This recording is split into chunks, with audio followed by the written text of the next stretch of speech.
खबर शामिल करते हैं अपने नुमाइंदे ब्यूरो चीफ पंजाब चौधरी मुजाहिद महमूद की रिपोर्ट के मुताबिक वेल्डन सीटीडी वेल्डन उकाड़ा बड़ी तबाही से बच गया।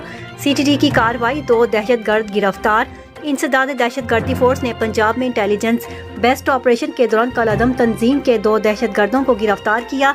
इंसदाद दहशतगर्दी फोर्स साहिवाल ने खुफिया कलअदम तंजीम के खिलाफ खुफिया इतलात मौसूल होने पर पंजाब के शहर उकाड़ा में कार्रवाई की, जिसमें 2 मतलूब दहशतगर्द गिरफ्तार हुए।